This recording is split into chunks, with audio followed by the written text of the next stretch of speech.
Ooh, what's up, everybody? Welcome to the Nightly Morning Show with me, Nerdy Nightly, and my good friend and wife.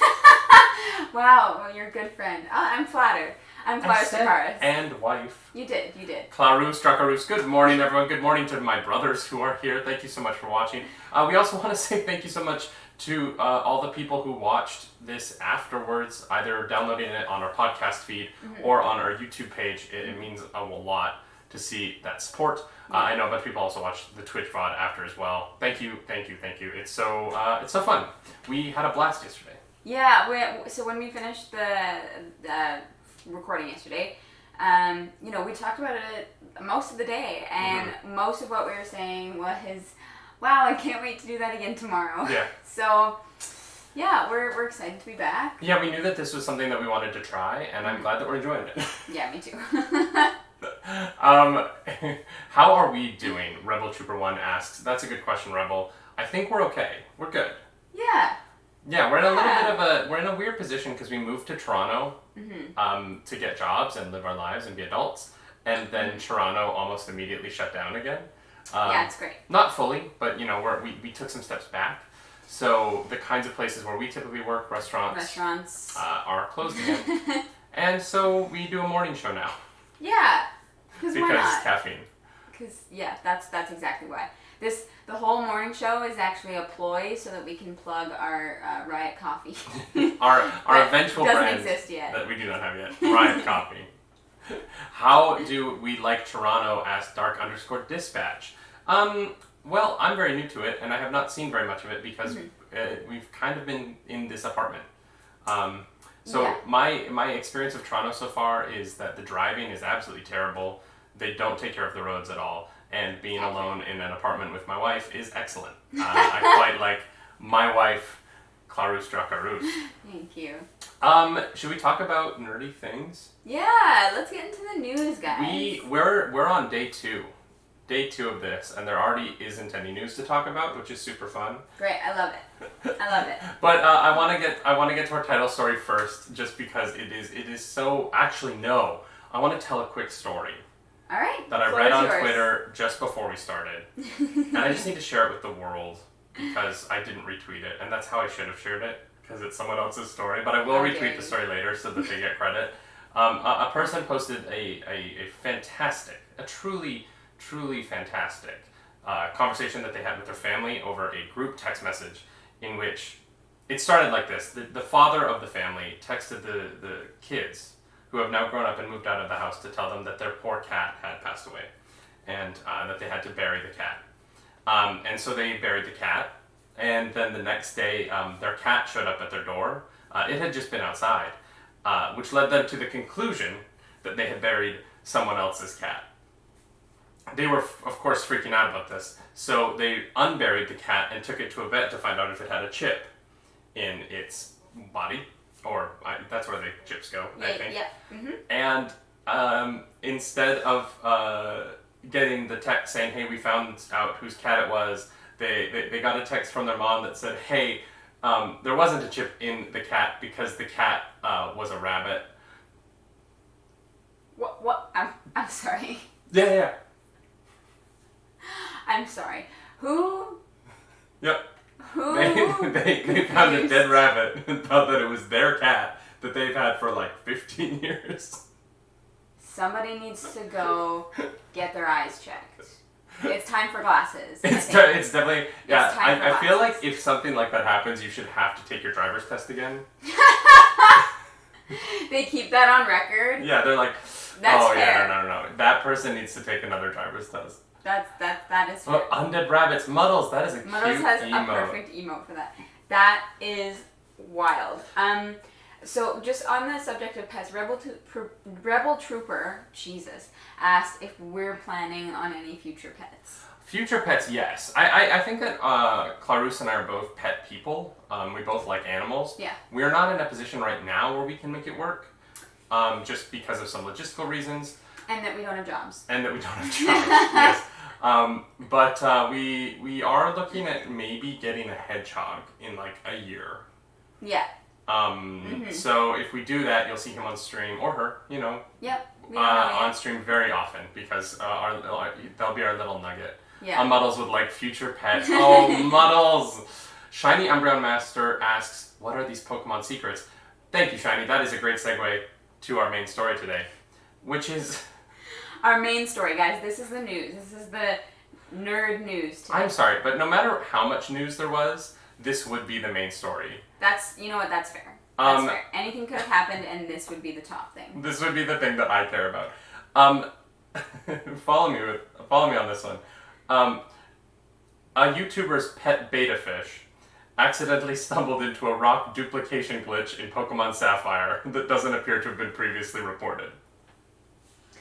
So this YouTuber Mute Kimaru, has their fish playing Pokemon Sapphire, a game from 2002, on Twitch, and I have Emerald and Ruby.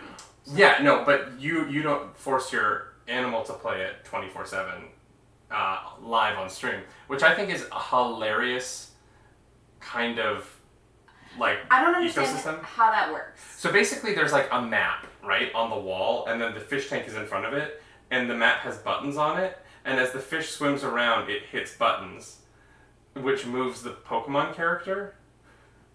Oh my god! And people watch this. people watch a lot of this. This channel is infinitely more popular than you or I will ever be. And so this fish seems to have found a cave glitch where if you use strength to push certain boulders, it multiplies the boulders instead of pushing them, so it just slowly fills the room with boulders. And it appears that this is a glitch that has never been discovered before, as far as we can tell. And so a beta fish appears to have found a glitch in an 18-year-old video game that is yet undiscovered. And yes, that is the most important news story of the day. Why would we talk about anything else? This is all I want to talk about. Insane.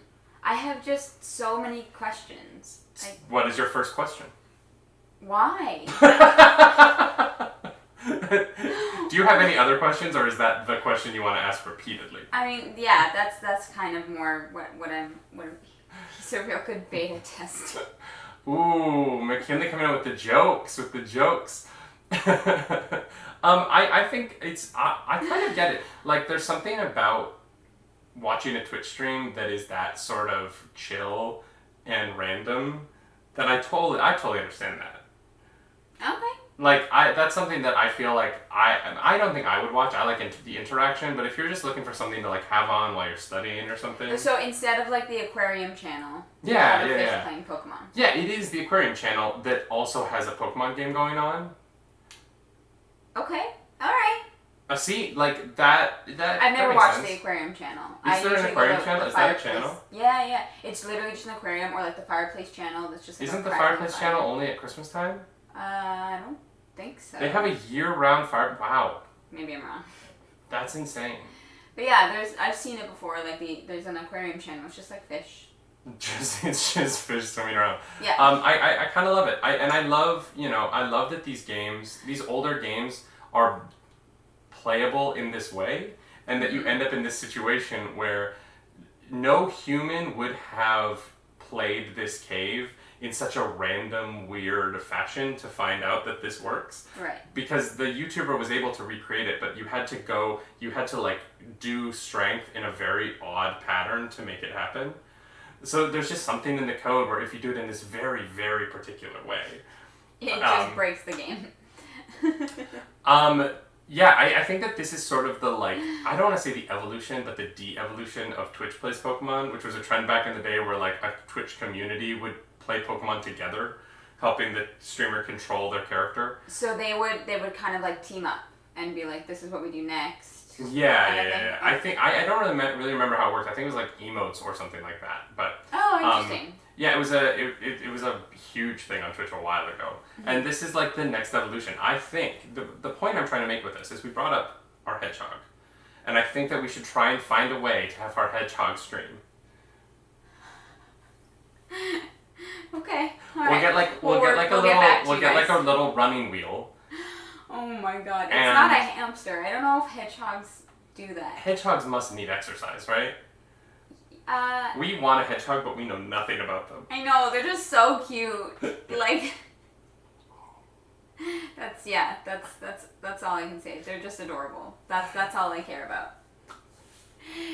In similarly related Pokemon news. Yes, Mellow. Joy-Cons. You can't just say yes, Mellow. I'm sorry.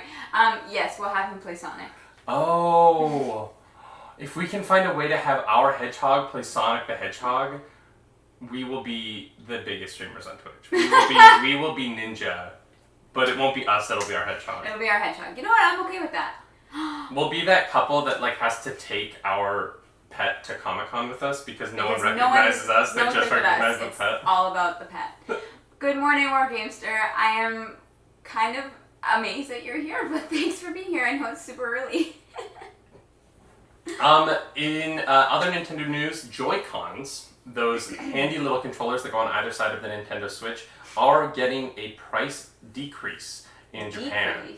Yeah, and this isn't the biggest story. It is only in Japan, but I think it is interesting to talk about just because we are seeing this next generation console system war about to happen. Mm-hmm. And we've talked a lot about how it's not really going to be a console war because the PS5 and the Xbox Series X/S are not competing for the same market anymore. Yeah, they're very different consoles. And the Nintendo Switch is sort of firmly entrenched at this point out of just, it is built into the ecosystem of gaming in that it is its own place. Mm-hmm. Like, the nobody who is looking for a Nintendo Switch is like, or maybe I'll get a PS5 to do the same thing, because they don't do the same thing. Yes. So this is an interesting... what I'm seeing about this that I'm interested in is the idea that we might be getting a Nintendo Switch Pro soon, which would be able to play 4K gaming. Oh, okay. So they would have the Lite, the normal, and the Pro. Yeah, and so the Pro would ostensibly have a new Joy-Con system because, as I know people are talking about in the chat, I see Bucky JW's talking about, there is a problem with the drifting in the left stick. There is just actually... the left one? Yeah. There's also a lawsuit in court right now with people suing Nintendo over this, saying that Nintendo didn't do enough to fix this problem. Interesting. Joy-Cons are an expensive piece of hardware to not have them work for very long. Yeah. And so if you have the same thing breaking over and over again and you're not fixing it as a company, you're ostensibly putting this cost on your consumer. Yeah, which is when that cost was not disclosed up front. You think you buy the system and then you have to keep replacing parts. It's kind of I could understand the frustrations with that. Absolutely. And so the price decrease here, just in Japan for now, but I am curious to see if this is heralding the arrival of a new Switch Pro or heralding the arrival of new Joy-Con Pros, because the best way to, sell out the stock that you have of the Joy-Con before you announce something new is to decrease the price now. I think that if you decrease the price once you announce the new thing, people will be like, well, no, maybe I'll wait. It might decrease again once that comes out. Yeah. And I think that, we're seeing kind of the first indications that Nintendo might be releasing something new in the future here. Yeah, which is kind of exciting. So you're telling me that it's the same Joy-Cons here and in Japan, but they're being decreased in price in Japan? Yeah, so companies don't necessarily sell things for the same price everywhere in the world. Yep. For instance, I know the PS5 is selling at a different price technically in the States than the UK, because the UK, they want it to be $5.99, but because of conversion rates, it doesn't work around the world to be the same price that way. Yeah. So I think the UK actually pays a little bit more of a premium on it. And so that's sort of an interesting... So they're reducing the price in Japan. Nintendo always does things in Japan first. They're a Japanese company. For sure. And I think that that's a big focus for them. I would be curious. I'd like to look up later what they are priced here and what they're priced there and what that conversion is and if it works out to be similar. They're much more expensive here. Here? Yeah. Oh god. Yeah. Huh. The price for Joy-Cons in Japan now will be about $35 American. Oh wow. And I think that they sell in the States for $50 American. Yeah. So there's definitely a premium on them in the States. Yeah. Absolutely. And in other countries around the world, whereas they are cheaper in Japan. Right. I'm curious to see what this does for Nintendo moving forward. If they were to announce a new system, I would imagine it would come out next holiday season. But this could be the first kind of signs that is going to be happening. I saw Wargamester. Wargamers asking, have you guys yet discussed the impact of societal immobility on mobile consoles? I'm not sure what that means. I think if I'm hearing the question right, societal immobility in that like we're not moving around as much, we're all sort of stuck at home, because of quarantine. Maybe I have that wrong, but I don't think that affects the Switch as much. It would affect a different sort of mobile console. I don't really think of the Switch as a mobile console. I think of it as a convenient console that can be mobile. More mobile console, less human interaction. Oh, thank you, Mac. I completely read that wrong. When we all got cell phones, it was... Yeah, I would say that the cell phone is a bigger impact on that than the Nintendo Switch. I don't see people in public playing the Switch. Not unless you're backstage. Not unless you're backstage, no. But I also, I think that the pushback against that is that there is a Nintendo Switch ecosystem that is... online, it's playing together. I think there's a lot of connection in Nintendo Switch games. I know how much time I have spent in going to parties where the party was let's play Mario Kart. Yeah. Absolutely. Or going to a party to play Mario Party. And yes, we're playing a video game, but we're playing it together. Yeah. And I think that, there is definitely an element of video gaming that is a little isolating. But I think that because of a service like Twitch, or because of services like YouTube gaming, Facebook gaming, all these places where we game together now, I think that we're actually seeing video gaming become a more social experiment than a less social experiment. Ever since I started streaming on Twitch, I have played games with other people more than I was playing with them before. Yep, absolutely. I think just based on Wargamster's most recent comment, it seems he's asking about, he says that COVID-19 has grounded a significant sector of the purchasing demographic, which would be interested in a mobile console. People aren't going out as much anymore. People are spending more time at home. They're now working from home. And so, instead of maybe you take the train to and from work and you can bring your Switch or something like that, whereas now you're not going into the office. So you might as well just get the Xbox or the PlayStation because it sits in your house. The thing with that, though, especially in comparison, I feel like Nintendo is very specific. Yeah. The Xbox and the PlayStation always have, or generally seems to have, either a crossover of games or similar styles of games. But when I think of the Switch and, Nintendo games, I kind of think of something else entirely. Although now you can play things like Witcher and Skyrim and stuff on the Switch. So, I think it depends if you want those, Nintendo exclusive games. But I also think that, what we learned from Animal Crossing is that Nintendo will kind of always survive based on the success of its properties. And Animal Crossing is successful in this time because people wanted to have that experience of going out in a cute, comfy world that felt safe.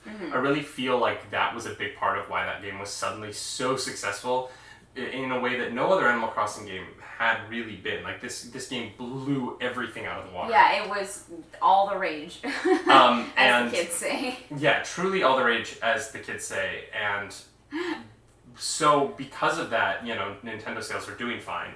I think that as long as Nintendo continues to put out the fun, comfy, cozy kind of games that they do, and as long as they have the ability to put out nostalgia libraries like the Super Mario 35th Anniversary Edition, which I've streamed a few times and I love, playing Super Mario 64 again on my Switch. I wish they'd done a little bit more for the port. I wish that they had widescreened it.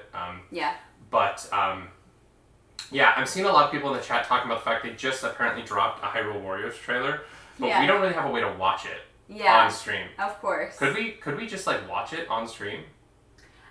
Yeah. So if you were to, we would have to add a scene. That would be the browser. Okay. And we could watch it together Should we just watch this on stream if together? that's what the people want. Ryan would also like to know if we're going to chat about the Apple event. Well, the Apple event's tonight. I don't know what to talk about it. Yeah, we'll probably talk about that tomorrow. We will talk about that tomorrow. Actually, you know what? Question for you. Yeah. What would so I'm gonna try and figure out how. So we'll watch the Hyrule Warriors trailer on stream here. Mm-hmm. That'll be fun. Yeah. We'll comment on that. But while I try and set that up, will you explain to me what Apple would have to announce tonight to get you on board with Apple? Because you might not know this, Ariel is a PC hardcore and thinks that Mac and Apple is trash. And so what would they have to announce? Not you, Mac. Just like the No, Mac. Specifically my brother Mac. What would they have to announce to get you on board? Here's the thing. I don't know. It would have to be, here's the thing. Here's what I don't like about, MacBooks specifically. I just don't like the operating system. The hardware of a MacBook is generally very solid. I mean, I like the keyboard that you have on your computer. And they're sleek, they're nice looking.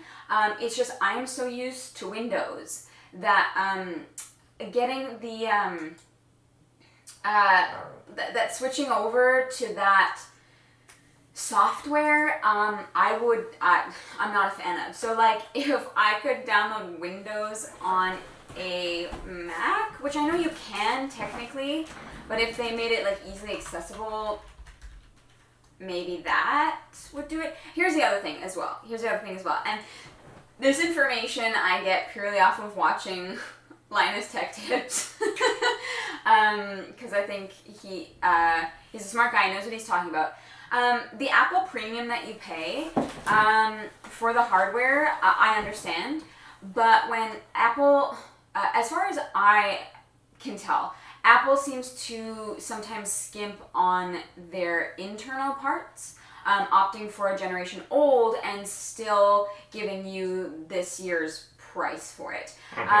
Which, if you're not someone who knows a lot about tech, then, like, I remember when I was shopping for a computer, I would look at a Core.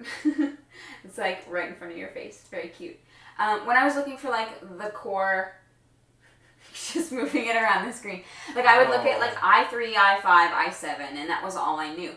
But I didn't know the generation, like 9th generation, 8th generation, that kind of thing. And so for them to put in sometimes, not all the time, but like generation old parts, that was never something that always like kind of rubbed me the wrong way. And as for iPhone, it's about the operating system. I don't like that it's not as customizable as my Android. I like to be able to lay things out the way that I want them. The widgets on my Samsung are amazing. Those kind of things are just really what pushes me toward, like, away from iPhone. Which, here's the thing, is that's something that they would never change because that's what a lot of people love. I'm just breaking the stream. Don't mind me. I know, you're doing a great job. This is hilarious. You know what? I'm trying really hard. But yeah, so for a lot of people, the ease of the operating system is what they like about the iPhone, and for me, that's what I don't like about it. And so I really don't think that there's anything they could announce that would be like, oh, I need a Mac, unless I became a photo video editor. Yeah, I mean, look, there are plenty of people who photo video edit on PC too, though. I mean, it's not like it's an absolute necessity. I think I fixed it.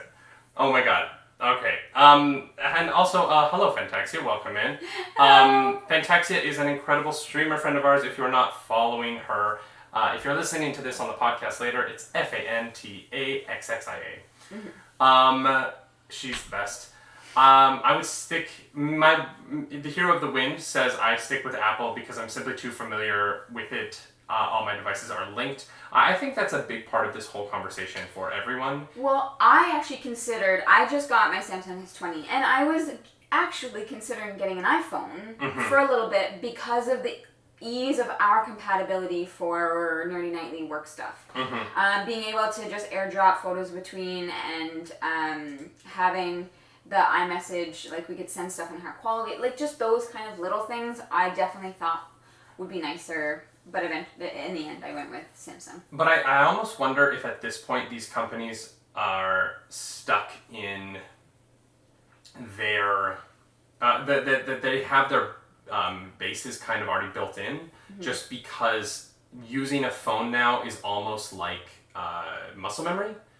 And so I just wonder if that sort of muscle memory towards one user experience versus another, or user interface rather, is sort of going to keep these camps from jumping to each other and away from each other. Just out of, it's so hard to pick up a device from the other company and know exactly how to use it.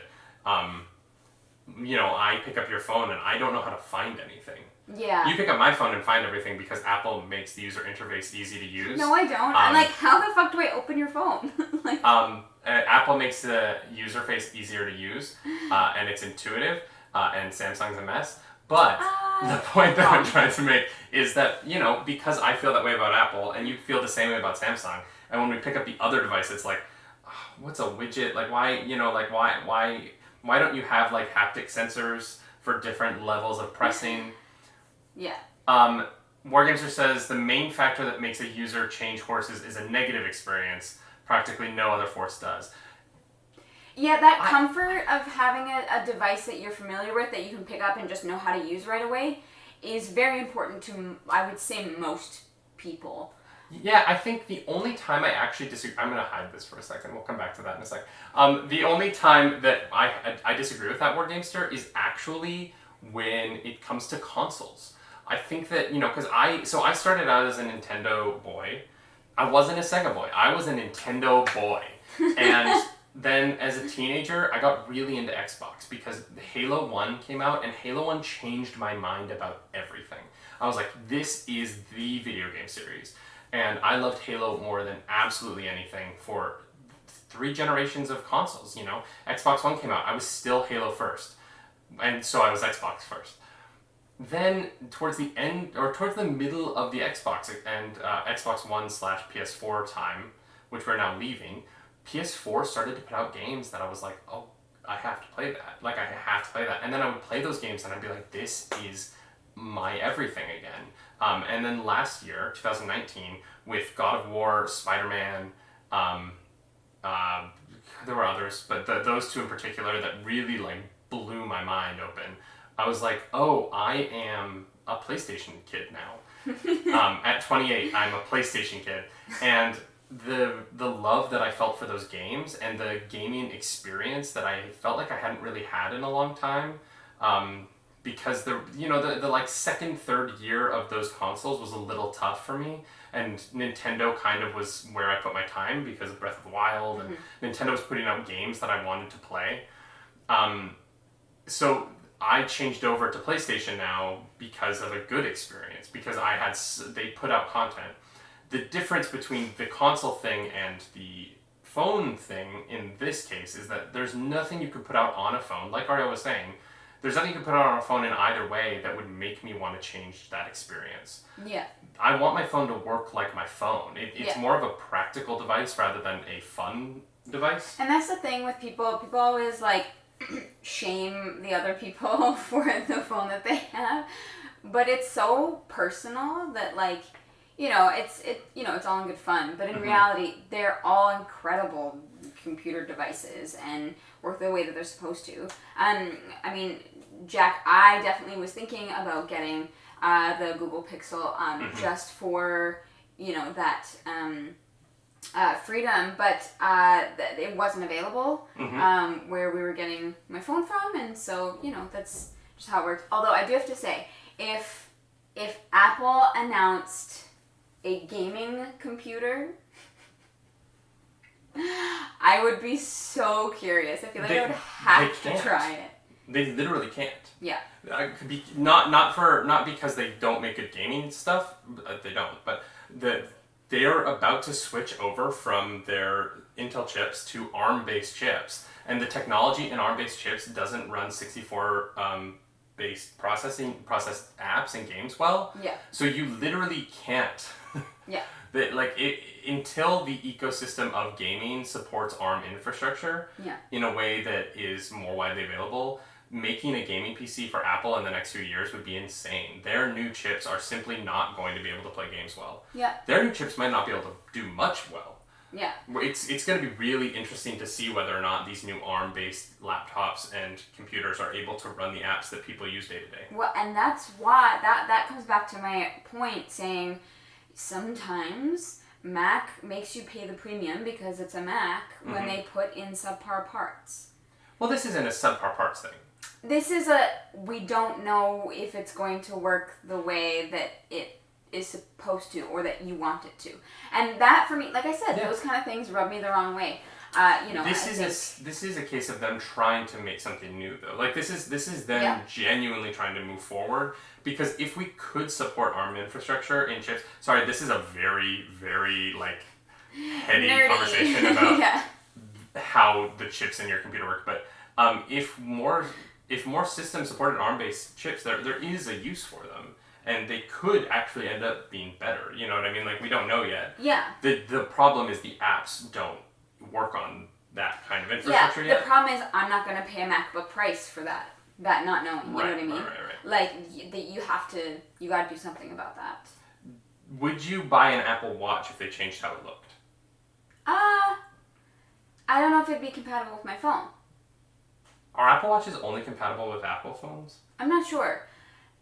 I don't actually know either. They'd have to change how it looks a lot. I think the Apple Watches are ugly, and I'm just going to go on record saying that. I just don't like them. I don't think that they look nice, personally. They're not my style. Oh, okay. So, Bucky JW in the chat says, they only work with Apple.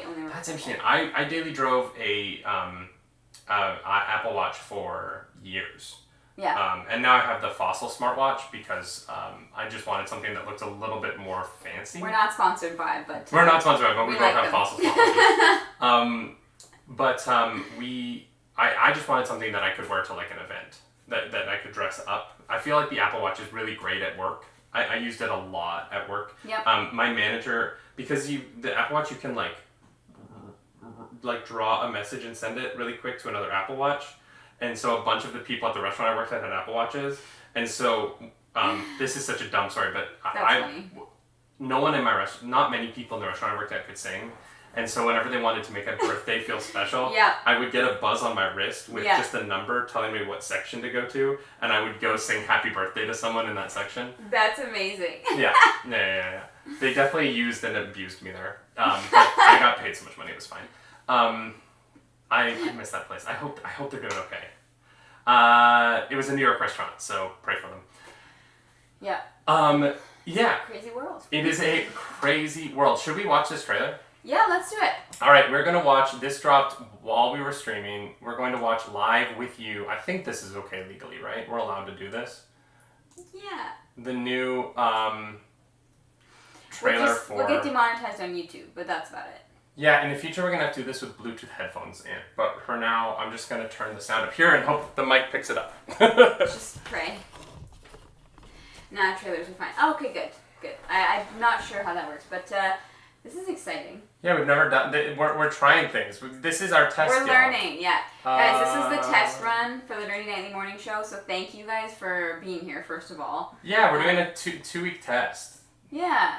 And then we'll go from there. We'll see how it works. Jack, they're not public domain. I think you get away with it because we're commenting on it. If we don't comment on it, if we just watch it, it's illegal. But, yeah, watch with AirPods. But I don't have AirPods. And I don't know where my Bluetooth headphones are. You don't? No, I don't. The little Raycon ones?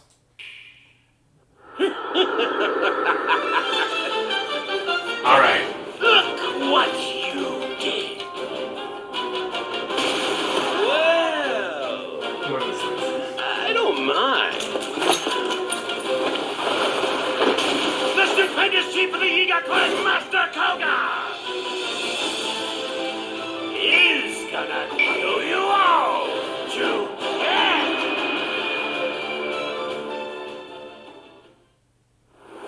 Oh, I thought that was going to be it, and I was like, like, what is happening? It's all about the Yiga. Oh, cool. Oh, that is it. That was the whole... Huh.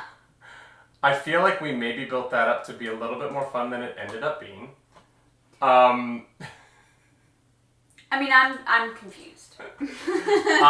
Yeah, so Claris hasn't played Breath of the Wild I'm through, about to get... so you've never met the Yiga clan. No, I'm getting called out hard right To now. be fair, that was my fave fight in Breath of the Wild. That's so fair. The Yiga clan is awesome. I love the whole bananas thing. Yeah. Same. Wargamester says they're clearly not expecting to sell based on the trailer. It's all based on brand loyalty. I don't agree with that, Wargamester, just because this isn't the first trailer, and the first trailer did a much better job selling the game. I think this was a trailer designed to show, hey, the Yiga clan's in this, because we didn't show them in the last trailer. I think that this is a tease, sort of like what Monster Hunter's doing. I know that we're getting a full Monster Hunter trailer later this week, but Monster Hunter put out 2 little teases so far to show off the Diablos and the movie, sorry. That's what I was like, wait, the movie? The movie starring Mia Jovovich. Are you having fun? Mia Jovovich. I love her name. I love her. I'm a big Mia Jovovich fan. Yeah. She's in the kind of movies that I call guilty pleasures, and they are very much guilty pleasures to me. Wargamester says, okay, let me explain. I didn't know anything about it, and that trailer did zilch for me. That's same. Fair. Yeah, I feel the same. Yeah. Wargamester. I watched that and I was like. I think that is partially that's what happens when you put out a spin-off of a game. I think that it's hard to sell spin-offs as their own thing. Breath of the Wild this Hyrule Warriors Age of Calamity game is probably not going to have much play outside of people who have played Breath of the Wild. Well, I was gonna say, this is not meant to like reel new people into the Zelda universe. This is for people who already know and love it, I think. But I think, you know what, actually we have time left and we don't have much else to talk about, so let's talk about this. Let's talk about prequels. Let's talk about how it is difficult to get people interested in prequels if they are not fans of the original thing. I think that, controversy noted about what I'm about to say, and I don't want to get into the controversy now, but we're aware of it, and we're but the Fantastic Beasts movies, watching them, if you had never seen Harry Potter, would you, what's the draw? Why would you go see those movies? They're literally just farming nostalgia. Yeah. They don't really have anything of their own to offer to the world. Yeah. Even, especially the second one. The second one really, really fed into all right, here, it's not even just the magic and the creatures and everything is the same, but it's literally the young characters, whether or not they should be alive yet. Yeah. and I think, I think that there's all of these companies that want to make prequels of their properties. Yeah. But there's very few properties that have a big enough fan base that are going to jump onto the prequel. Yeah, I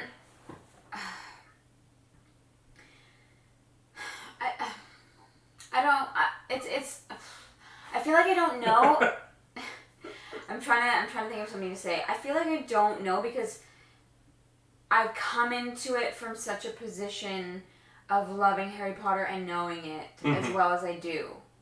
You know what I mean? It's kind of hard to it's really hard for me to detach that part of myself and watch the prequels or even the movie. It's nearly impossible just because it's been such a big part of my life. Mm-hmm. And so I don't really know how to. I just don't know how to engage with that because I don't actually know. That's fair. I think about it a lot because I know that we have a lot of prequels coming. We have the Harry Potter the Game of Thrones prequel. Oh yeah, I forgot about Fire that. and Blood is coming. They've finalized their casting. They're about to go into production, which is interesting because it's the third prequel, Game of Thrones prequel to go into production, and the first two are both canceled. So I wonder if this is going to be the one that happens. Oh boy. But it's all about the Targaryens 300 years before Game of Thrones. Yeah. Lord of the Rings? Lord of the Rings. But see, Lord of the Rings is different to me. Because the prequel was first. Sorry? Like, so the Hobbit, which is ostensibly the prequel to the Lord of the Rings story. Oh. The Hobbit was actually written first. Yes. And so much so that when he wrote Lord of the Rings, he had to go back and put out a new edition of The Hobbit that changed things. And so to make it work better with the Lord of the Rings books that he'd written. Yeah. And so in making those movies, I mean, you're making stuff that already existed. Right. The Amazon show, the Lord of the Rings show, is based on the Silmarillion, which already exists. They're not just like, all right, we can't go into the future. You're right. Because we want to bring these characters back one day, and these actors don't want to do it right now, so let's go to the past. Yeah. No, you're right. WarGamester brings up Star Trek. I think that's really interesting, WarGamester, because when you look at a show like Star Trek Discovery, right? Star Trek Discovery is an unnecessary prequel to me. It's a show whose technology is so much more advanced than the stuff we see later that it could have just been a sequel. It could have happened after the other Star Trek stuff that we've already seen. Yeah. Because it looks like it is the future of Star Trek. If you watch Star Trek, right? Yeah. Because of the look and because of how things exist in that world. Yeah. And then you go watch Star Trek Discovery. Star Trek Discovery looks like the future of, not really the original series, but looks like the future of like the Next Generation series. Yeah, for sure. But by putting it as a prequel to Enterprise, they've kind of shot themselves in the foot a little bit. Yeah. And that, it worked out. In Star Trek Discovery's case, they pulled it off. They pulled off a thing that I did not think that they were going to be able to pull off. And now we're getting this Strange New Worlds show starring Anson Mount as Captain Pike. Mm-hmm. The thing is, though, there are a lot of people who don't like Discovery. Yeah, but there's also a lot of people who don't like Enterprise. There's a lot of people who don't like Deep Space Nine. There's a lot of original series Star Trek fans who don't like anything that came after the original series. You know what I mean? And so you can't... Yeah. You're never going to be able to satisfy your entire fan base in these big franchises. Yeah. But, Star Trek is... The CBS Star Trek shows are successful. Yeah. They're doing very well. Picard was a huge hit for CBS All Access. Yeah, but I haven't talked to a single person that likes it. Really? I have.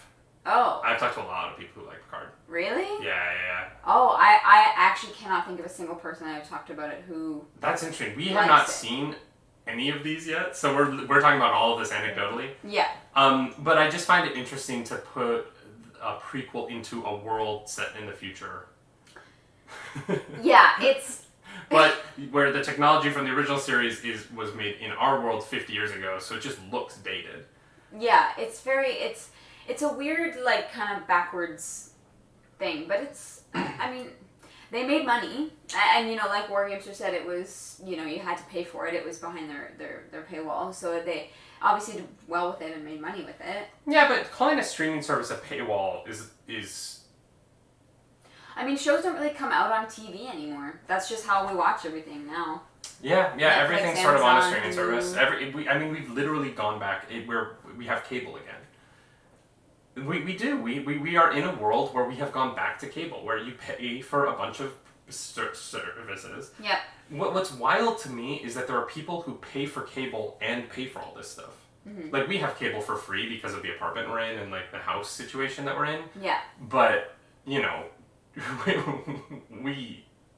we wouldn't pay for cable and also pay for Netflix, Amazon, Hulu, Disney Plus, Peacock. We don't have all these. I'm just trying to remember all of the ones. DC Universe, which is going to be gone in a month. Wild. Literally wild. Tater, our friend Ickleboy _ has a really good point here. My issue with Discovery Picard is that they basically made it into an action movie with big bad villains and just blowing people's heads off. Wait, what happens in Picard?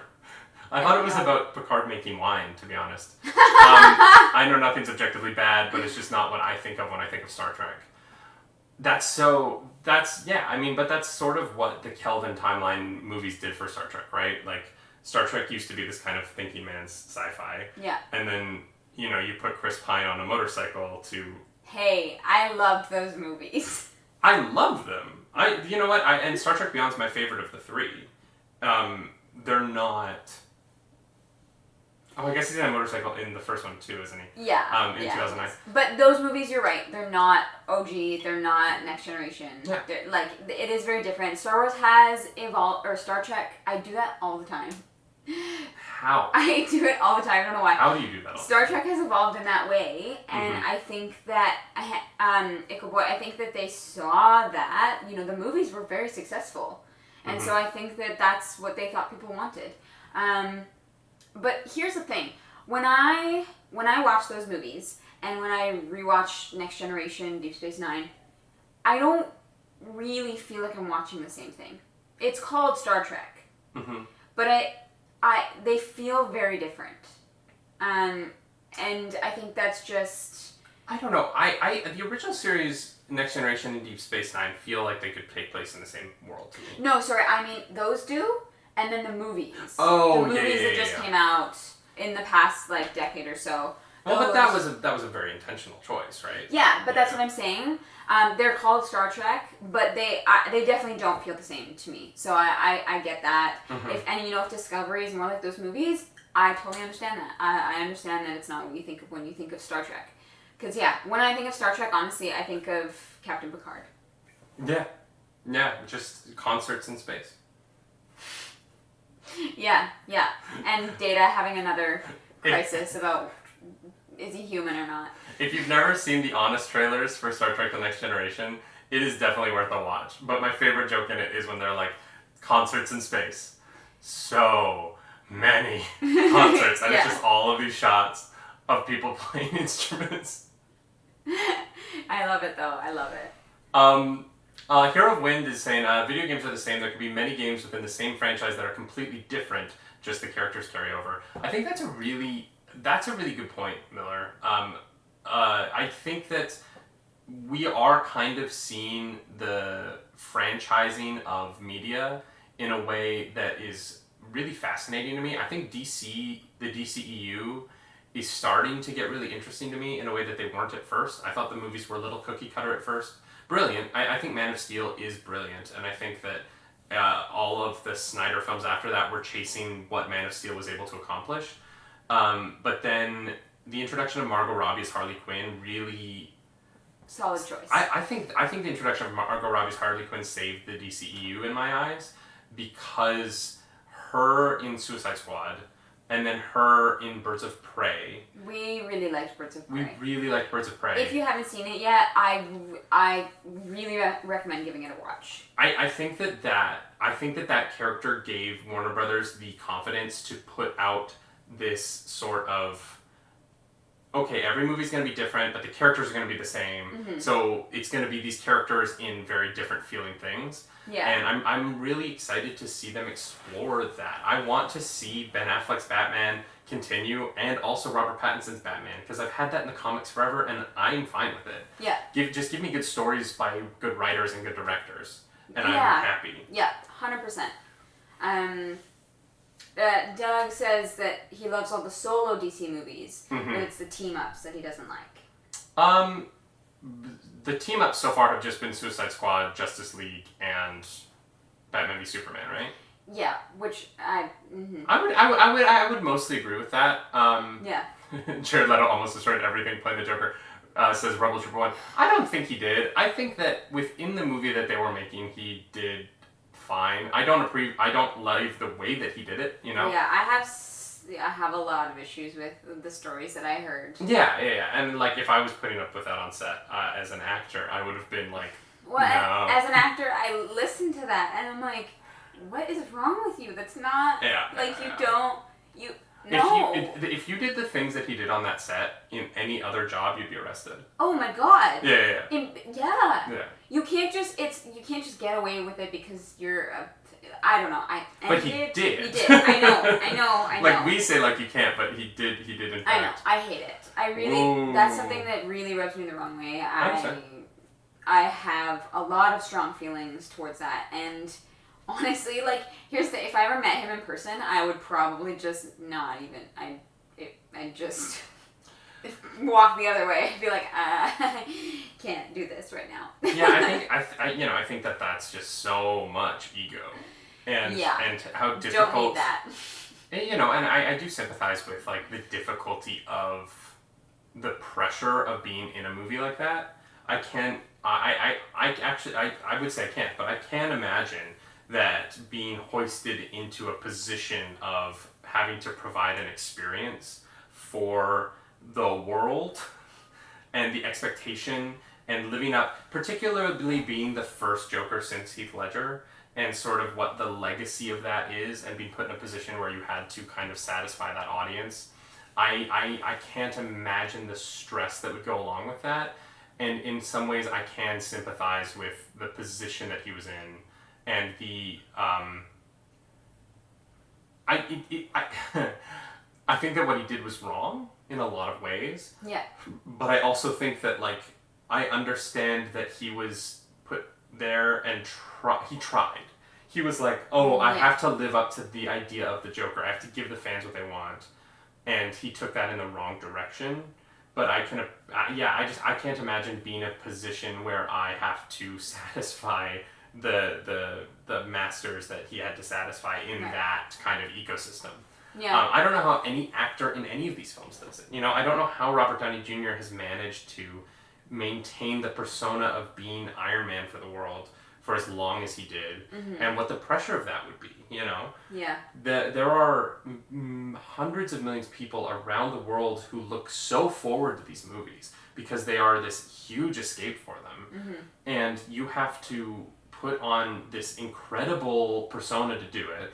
You have to put on an incredible persona on set. Then you have to travel the world for months, giving interviews and in every single time zone, not knowing, what time zone you're in, when the last time you slept is. And, it's this kind of pressure. And I get it. It's like, who weeps for them when they have, all the money and all this fame and success and all that stuff. But there's a cost to that. There's a real cost to them as people. Yeah. And I sympathize with that. I think that the pressure of that would be a lot. And it's pressure I don't want. I'm an actor and I love acting and I love being on stage. I don't want to be famous, like... Yeah, no. That's definitely not something that either of us really... So I guess it's important to have empathy in those situations because you don't really know what actually goes on. You think you know what is happening, but yeah, there's a lot that goes unsaid or unreported, if you want to use that word, but totally. Yeah. I don't know. I think it's interesting. I think that we're about to see. I'm very curious to see what happens next as far as celebrity culture goes, because we're about to see all of our 90s kids, our famous 90s kids, imploded on us, right? Britney Spears, Amanda Bynes, like that generation imploded. And so for a while, kids didn't get famous. Like, there was just like this generational gap of like kids not being as famous as they were because we as a society kind of saw what we did to them. We're about to see a bunch of Instagram, YouTube, and TikTok kids blow up. And we're going to see the downfall of the level of fame that they have. And I'm very curious to see what the public, like, rebound is in how we treat celebrity children. Yeah. I know that we're starting to see... I feel like Stranger Things kind of incited a bit of that. Oh, Stranger Things kids are not what I'm talking about. Like, they're not even famous compared to TikTok stars. I'm talking about like the social media stars who are so famous that every single second of their life is recorded. Oh, and I'm not on TikTok, so... Once those kids hit 22, they're going to fall apart. You know what I mean? Because they're not going to be famous forever. Like, TikTok fame is not going to be eternal. Yeah. Because it's not like... Your audience is going to grow out of watching you do a silly dance. Yeah. The actors on... Like, Millie Bobby Brown will probably be fine. You know what I mean? She's famous, but she has a skill. She's talented. People love her. She's going to work. Mm-hmm. She'll keep getting jobs. Yeah. TikTok stars aren't going to. You know what I mean? Yeah. Once you fall out of relevance... Was there a famous child star just before Britney Spears? Before Britney Spears, There were a few, right? You had who's the kid in Sixth Sense? Yeah, that's what I was just trying to think of. Oh my god, he's in The He Boys. was on The Boys. He was one. Macaulay Culkin, I think, technically predates Britney Spears. Or no, they would be contemporaries. In the 80s, it was Debbie Gibson. Ooh, Debbie Gibson, good pull, War Gamester. Yeah, that happened with Vine a few years ago. Oh, Miller, that's a good point. That when the service shut down, a lot of Vine stars kind of had their like. Joel Osment, thank you, Annie. And Neil Patrick Harris. Neil Patrick Harris, Robinson True. Hatton. That is a good point, but he pulled it out somehow. I mean, yeah, he seems to be like a nice, normal stand-up dude. I would go to lunch with him. Neil Patrick Harris had every reason to fall apart at some point in his life, and instead is this like incredible father, husband, gay icon. I know, he's perfection. Good morning, Raven. Yeah. So I'm curious to see what's about to happen with all these famous kids. I'm worried about them. You know, I'm not. Well, and we've talked about this. Like, we're glad we were born when we were born. If we were born any later, we can't imagine what it would be like. Interacting with social media. Yeah. I mean, I already got Facebook when I was 12, even though people didn't really use it. Like, it was more for like You had the Facebook games. when you were 12? Yeah. You had to be 13. Yeah. How dare. Oh no. I live with a liar. I live with a gosh darn liar. Yeah, but it was for the games. I had MySpace when I was 12. Of course you did. Did you ever have Nexopia? That's illegal. I did not have Nexopia. You know what I had? Oh. I had Neopets. Neopets was my social media of choice. Well, that's the thing is, you know, we've gone from Neopets to TikTok. For these kids. And I just can't even imagine. But I just would not want to. The whole internet's gone that way, right? Like, yeah. When I was a kid, if you wanted to download a photo, you would watch it download from the top left corner, pixel by pixel, down to the right corner, which was a hilarious way to prank your friends that I don't think I can talk about on here because it's too inappropriate. I miss Neopets. Y'all. Hey, Neopets stream? Co-op Neopets stream? That's so funny. Neopets is still live. Ariel's Neopets page is still live, and I will post it in the Discord for you to see. No, don't do that. It's amazing. RuneScape was life, says Mellow the Bard. Oh. It was. RuneScape was life. I started RuneScape, I think, when I was 12, and I, like, lost so many hours. So many. I don't know where they went. Like, I remember, like, I was one of those kids that, like, on Christmas, I would wake up at, like, 4:30 a.m. just because I was so excited, and I couldn't, like, I could not. So I'd get up and I'd be like, well, what am I going to do? Go play RuneScape for 4 hours, because we weren't allowed to wake my parents up until 8. And then we started doing gifts. Wow. Yeah. Yeah. Do you remember the age that you were, not to make this a Christmas chat, but do you remember the age that you were when you realized that you didn't need to get up early for gifts? Where you were like, can we just do this at 10? It's 8:30. Can we do this at 10 a.m.? I think I never really had that. I've always had that Christmas morning excitement, whether I'm at home or in, like, it doesn't matter.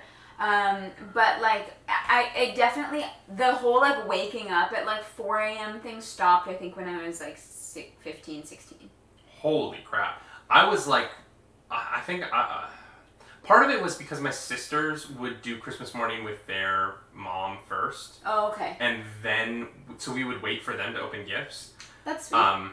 So we pushed it back. Mm-hmm. But Mac, we lived in the same house. You can't say that. Mac in the chat is saying, never, but that's not true.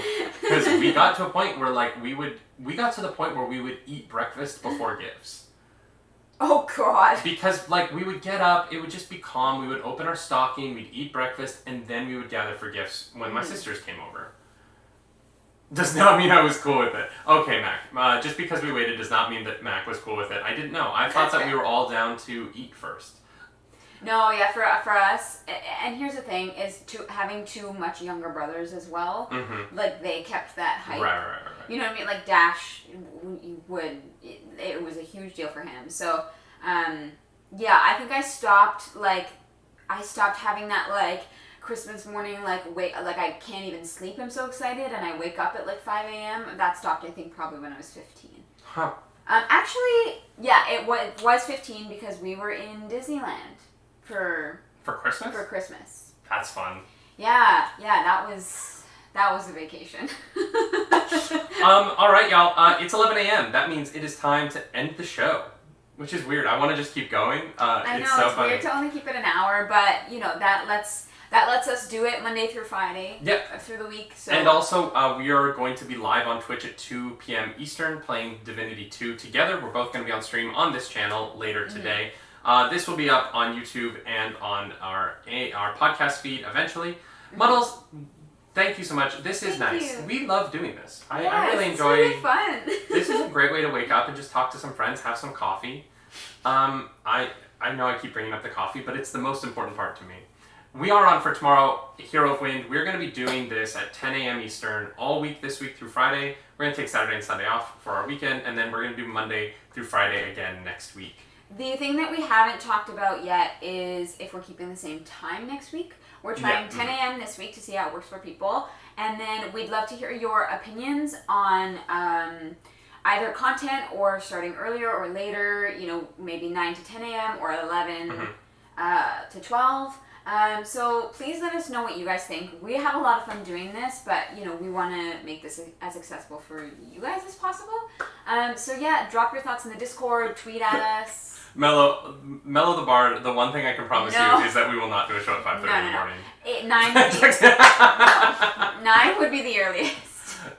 Yeah. 6, I can't. It is midnight for Miller in Japan right now. now. I know, I'm so sorry, Miller. But if we did a morning show at 6 a.m., this would literally be me. Yeah. The one thing is you might have to wear socks. Socks? Yeah, you keep putting your feet on the couch, and I don't want to break TOS by having bare feet on stream. Oh my god, I didn't even think about that. So, if we don't get kicked off of Twitch for Ariel's feet, we will be back tomorrow. I'm sorry. And, apparently that's a thing. I don't know. I mean, I get it. They don't want people to just have, foot fetish channels on Twitch, but... yeah. Bare feet is not TOS, Bucky JW. It is not. Yeah. I love that that's how this episode is ending. Yeah, wow, what a way to leave off the show. Now for us, it's 11 a.m. So we're doing 11:02. Yeah, we're doing the morning show, 10 a.m. to 11 a.m. this week, and then next week we'd love to hear your thoughts. So tweet at us, let us know in the Discord, and we're gonna be on Divinity 2 later today. We'll be back at 2 p.m. Eastern. So we'll see you guys. Trying to figure out where we are in this game. Yeah, we haven't played this game in 2 months, so it should be interesting. All right, we're going to say goodbye. Then we're going to go to the stream ending screen, and then we're going to raid someone. Just so that I have something to edit for YouTube. Which now this is in YouTube, so I don't know what, none of it matters. Thank you all for being here. We'll be back later today. We'll be back tomorrow. We're on Twitch every day this week. Yeah, pretty much. So. And the NMS schedule will go up on Twitch or on Instagram and the Discord in a minute. Sorry, I have not posted that yet, but this starting this new show has been the focus. So, where's my mouse? You lost it. Phoenix, good morning. You came in just for the goodbyes. I'm sorry. We'll see you all at 2 p.m. Eastern. Thank you so much, friends. Bye-bye. Bye.